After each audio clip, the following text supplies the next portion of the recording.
I am Hayden Panettiere, and we are here at the studio recording Until Dawn. My name is Rami Malek, and I played Josh. My name is Megan Martin. My name is Brett Dalton. My name is Antonella Lentini, and I played Hannah and Beth. My name is Jordan Fisher, and I play the character Matthew, Matt for short. I'm Nicole Bloom, and I play Emily in the game. My name is Noah Fleiss. I am Galadriel Steinman, and I play Ashley. So Until Dawn is the story of 8 teenagers who revisit this cabin in the woods about a year later after a really traumatic experience where I've lost 2 of my sisters, so coming to kind of get some closure in that respect. One of the things that Larry does really well is make these multi-layered characters, and I think for just the story in general, it follows the quintessential horror film plot lines, but the characters are so unique in themselves, and I think that's very cool.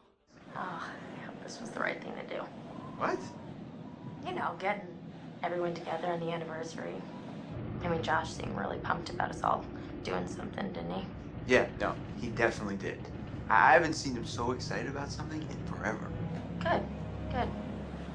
Sam and I have a few things in common, such as being huge lovers of animals, and she's a huge animal lover. She's vegan. She is a pacifist. I'm not quite sure if I'm gonna go as far as saying that I'm a pacifist, but she's spunky and cool. I know that she, I think, is made fun of a little bit by the rest of them who think that her morals and her beliefs in that area are a little ridiculous and they don't agree with them, but she doesn't care. It doesn't stop her from being herself, and that's something that I hope I have in common with her. You know, he definitely can be depressed at some times and a bit of a loner, but he takes some solace in one of his sister's friends, Sam, played by Hayden Panettiere, and invites everybody back to the same house the next year to kind of find some closure. Jessica she has a whole lot of personality. She is definitely the sort of mean girl character that, you know, at school she knows she's pretty, she knows that boys like her, and she's gonna use it to her advantage. He's got a big heart, and you can tell that that's very evident, especially how he treats his girlfriend, Emily, and, you know, he's kind of a meathead, but in the best way possible. She really knows what she wants, and she manages to get that from whomever it is, whether it be Matt or Mike. You know, she's really driven, and I can definitely relate to that. My character is Chris, and he is what society might consider the nerd of the group, and he kind of embraces it. Ashley she's a little more serious than some of the other girls. She's definitely very intelligent and thoughtful. She kind of looks at the whole big picture of things. She's not quite as geeky as Chris, but they connect in a lot of ways. Mike is like big guy on campus. He's the class president who has some charm and has a brain, and I don't know, people seem to like Mike. He gets away with a lot, though.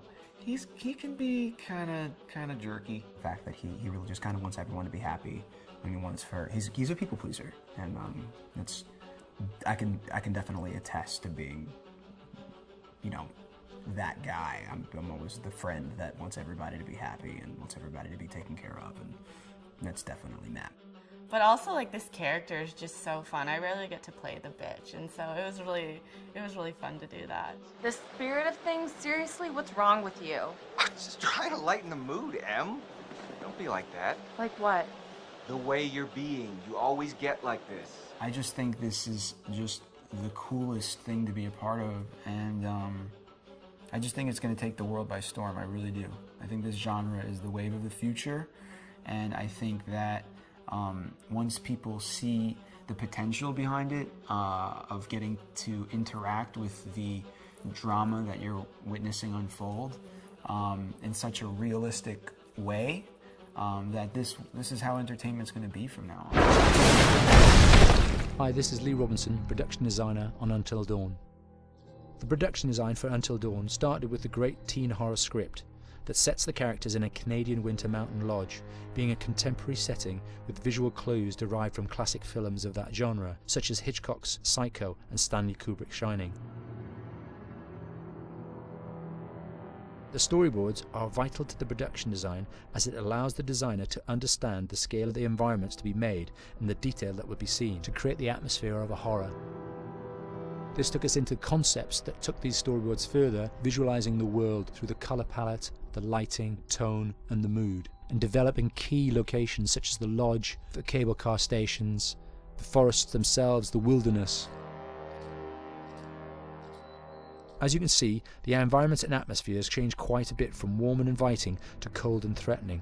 The Millionaire's Mountain Lodge was a key example. It was designed to be made from nearby stone and timber, embedding it into the landscape, with a contrasting and contemporary interior needing to be opulent and extravagant. We created dark and claustrophobic corridors with ominous and large open spaces, almost cathedral-like in size, and with huge structures to silhouette and dwarf the characters within, providing a labyrinth to explore and wander. Each character was developed with a strong visual identity in mind, with contrasting colours, tones and silhouettes to identify them, each to have their own texture, pattern and shape, so that when they were lined up you could always identify them. The costume designs allowed a range of clothes that would suit them for the cold winter weather, but also have an element of style and individualism, so that the audience could look at them and relate, recognizing themselves within them.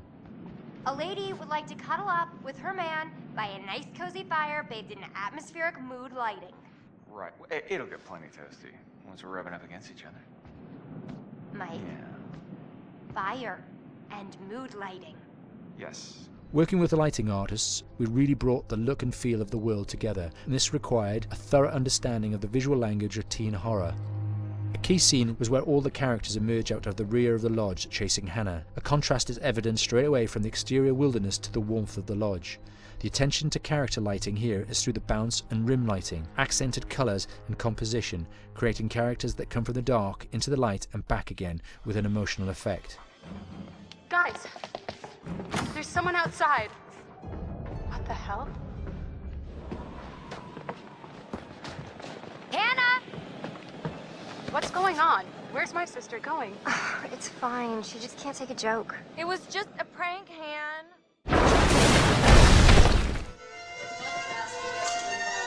Yeah, fast and violent.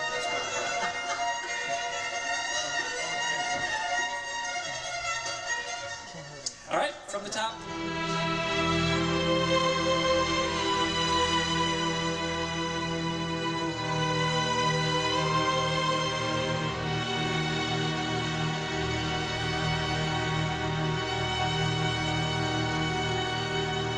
My name is Jason Graves, and I'm the composer for Until Dawn.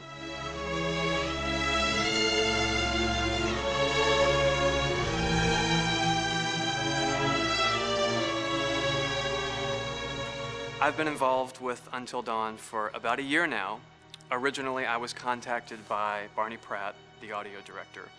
I think that had something to do with my lineage of horror games, and hopefully not the fact that my last name is Graves, although a lot of people seem to associate my name with scary music.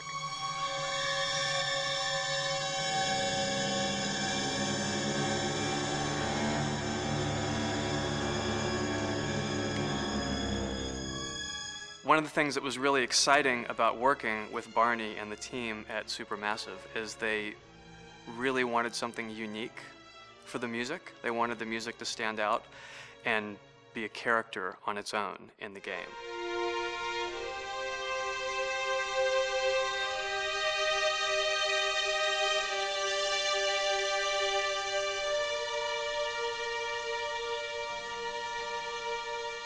When I'm first starting on a new score, and it doesn't matter if it's film, television, or games, I always end up going to the main theme.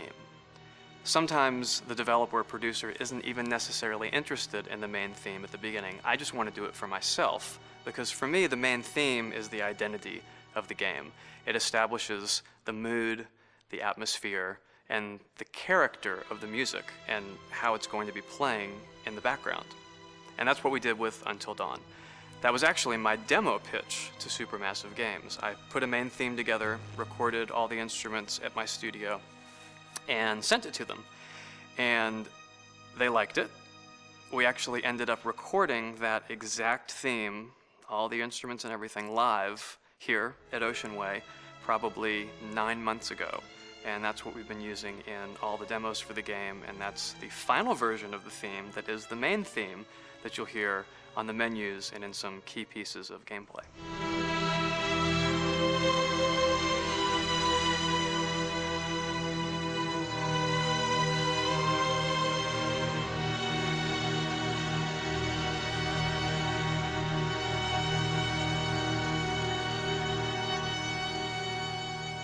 I seem to have made a name for myself in horror. And there's something about scary music, I think it's maybe the lack of rules. The biggest rule in scary music is there are no rules, so you can do anything you want, and actually, if you end up doing things that don't feel like they would work out together, they kind of clash, and it ends up being even more effective for scary music. So that's what really drew me to Until Dawn, was the textures, plus writing thematic material that is interwoven with the scary textures. I haven't really done anything like that before. Usually it was just all tension all the time, and that's fun and it's great. But I'm actually at heart a very melodic composer. That's the kind of music I love listening to, and that's the kind of music I love writing. That's the kind of music I got to work on in Until Dawn. Very nice. Same thing.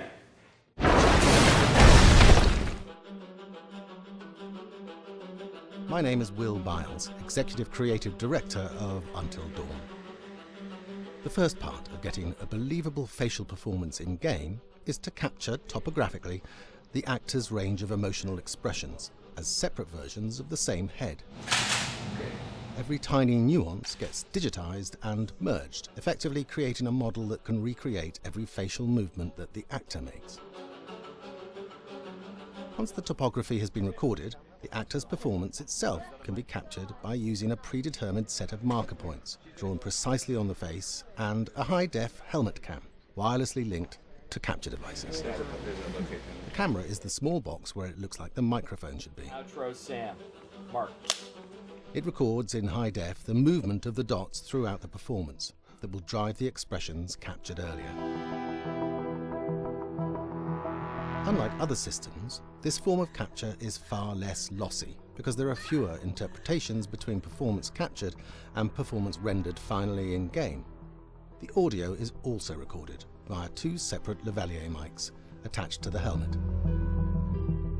It takes a while for the actors to acclimatise to carrying around the recording devices and the helmet cams, but very soon the shoot becomes similar to any other effects shoot or a green screen shoot. The actors in these scenes are only recording facial animation, but use cursory body movements for pacing.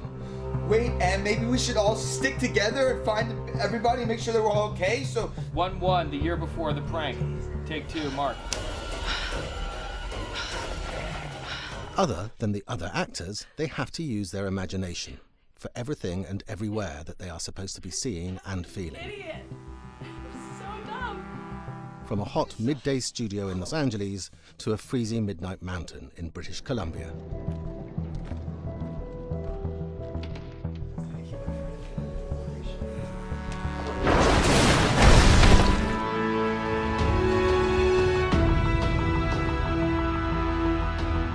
Because Until Dawn has a dynamic, ever-changing story, the facial performances and the body performances are recorded separately with different systems.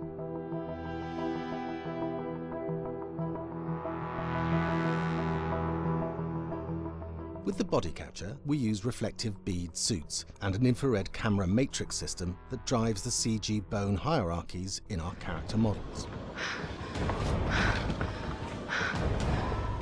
These performances cover everything from character locomotion, scene-specific performances and stunt work, most of which was recorded at studios in Pinewood and Shepperton, near London. Hannah! Hello? Combining all the elements seamlessly in the final game becomes a formidable editing and logistical task. Every variation, both physical and emotional, must be combined in these multi-edits.